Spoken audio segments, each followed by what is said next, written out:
Hi, folks. We are back with another week. Welcome to Wednesday. It's Wednesday. We're learning Mandarin. It is what it is. I wanted to get a little bit into something, I guess a little personal. It's not like super. Well, let me put it this way. Content warning adoption. I was found in a basket in an alleyway in 1995, where the police determined I had been living there for the last 2 days. However, the good news is, when they found me, I was very large. So somebody was feeding me. Somebody cared, which is very nice of them. I'm very grateful for that. It's because of the one-child law.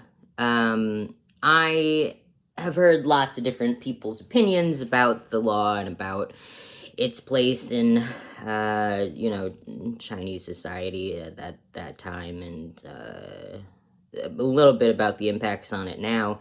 And I could make a whole separate video about that, but I kind of want to touch on it because it's related to this.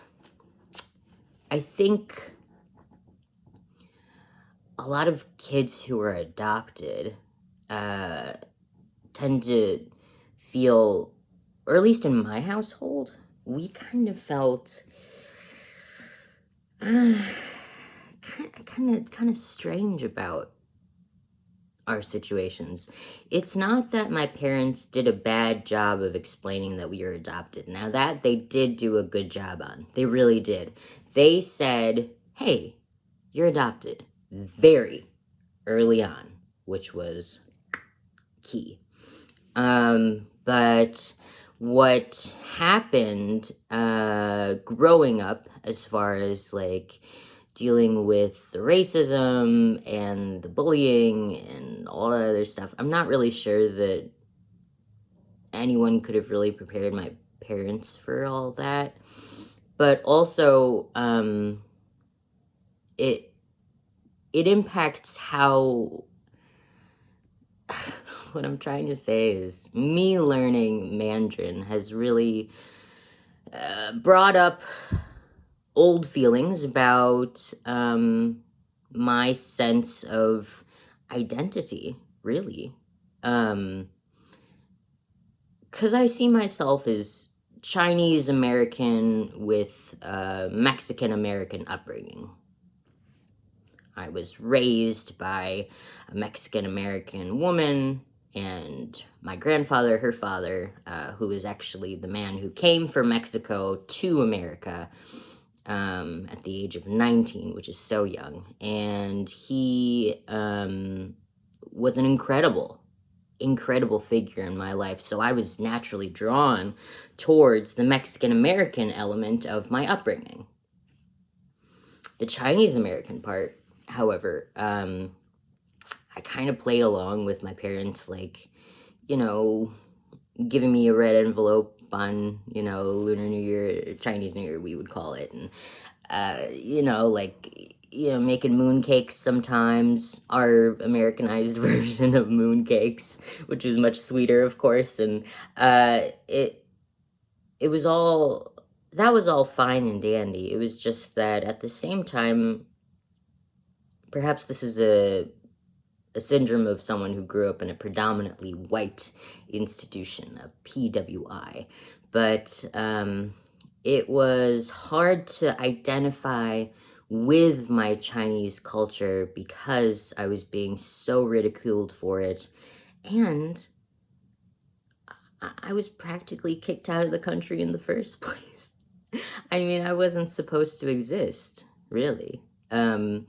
There were a lot of children like me who did not make it in the 90s and other eras.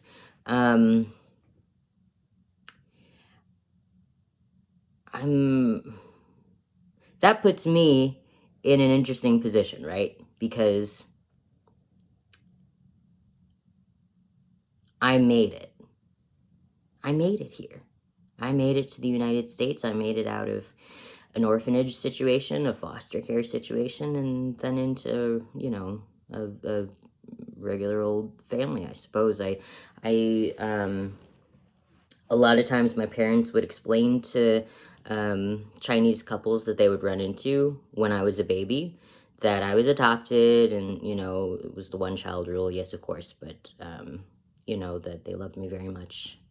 And every Chinese person that they ran into would say, "Oh my God, your child is so lucky."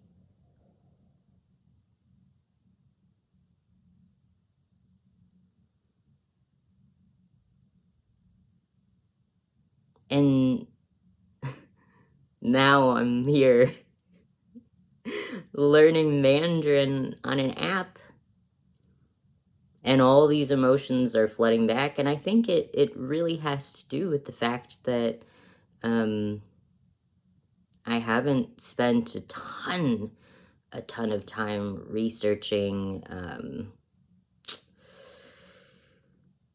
even really looking at any of my Chinese heritage or culture, or um, what am I trying to say? I guess what I'm trying to say is that this brings up some stuff for me, but not in a bad way. Just that, it's uh, a lot of us find it important to know where you come from. And I guess I haven't really done much research into that, but this gets me kind of curious. Gonna open our Hello Chinese app. And I am on this, which is school. So let's go ahead and click on it. Let's see lesson 1, huh? Okay, what do we got here? I'm gonna try this time, suggestion from a friend, to, and thank you, by the way, to screen record and then show you up in this corner, right? And then I will also do it on my side. Which of these is English language? It is...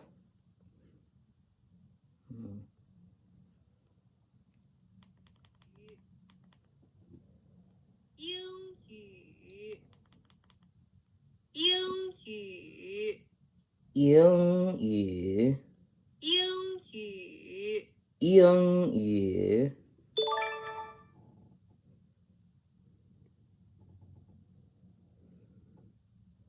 汉语，汉语，英语，英语。耶！中国人说汉语，中国人说汉语。Okay.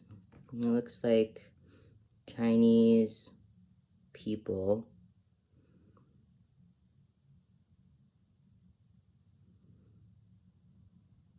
speak English? Or is it Chinese? Yes. 语，语，语，语。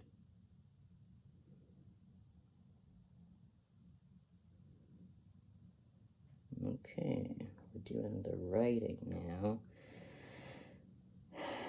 I can follow the Tracy part, but the tracing part, but I can't exactly remember when it comes down to doing freehand. See, now they're asking me to freehand it, and I'm like, girl, I don't know. E, E, E.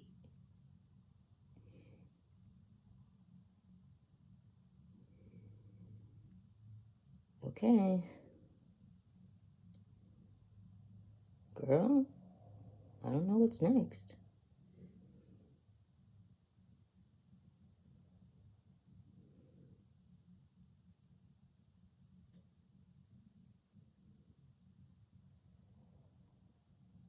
Damn it.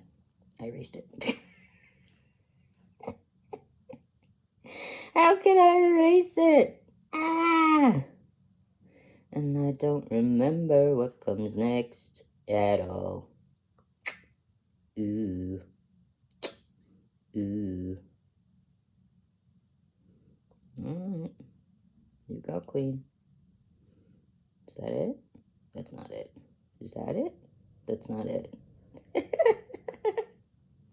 How much more of this Chinese sign is there? Jesus Christ. Ah! Hey! Nice. I'm doing good. Now you're looking at my phone and you're looking at the reflection in my phone, but you don't have to. Okay. That's it. That's it right now. Heyo. Well, I hope you don't mind me getting a little deeper in the beginning there. I hope you don't mind me getting a little deep there. Yeah, this is really having an impact on me, and I wanted to share that. It's not a bad impact. It's just that, you know, I think certain things that we do, especially in our adult life, no, I would say certain things that we do really can bring us back to a moment in time or a place that we were in our childhood or, um, you know, just a blast from the past. It feels like, honestly, it feels like healing, but in a weird kind of way. I'm downplaying this significantly, but it means a lot to me that I'm able to do this, you know. We're very lucky to live in this age where we can pull out our phone and download an app and learn our, you know, mother tongue. That's kind of wild.